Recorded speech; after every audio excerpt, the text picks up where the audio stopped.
La història de l'ós.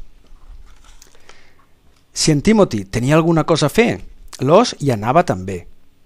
En Tim sempre portava l'ós amb ell. Tots dos eren un bon parell.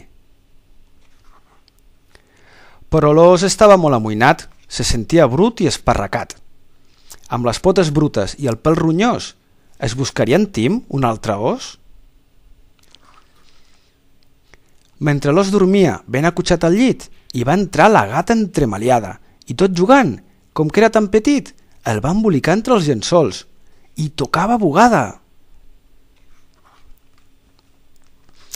Atrapat a la rentadora, el pobre os girava i girava, tot xop i sabonós.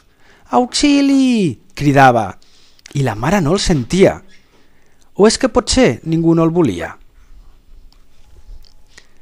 «Oh, no!» digué la mare quan va treure els llençols i roba avall, l'os va caure a rodolons.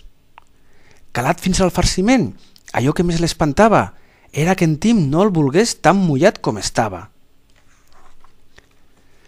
Duia el pèl tan enredat que no sabia pentinar-se i penjat de les orelles provava de no estirar-se. Però no ho va poder evitar. I en Tim, què diria? Quan el veiés tan pansit, encara el voldria?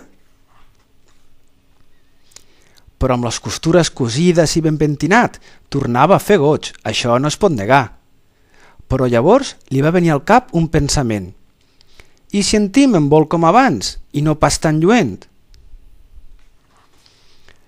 En Tim es va quedar bocabadat quan va trobar el petit os net i endreçat.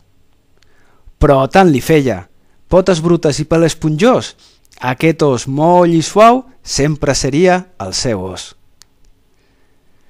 Vet aquí un gos i vet aquí un gat, aquest conte s'ha acabat.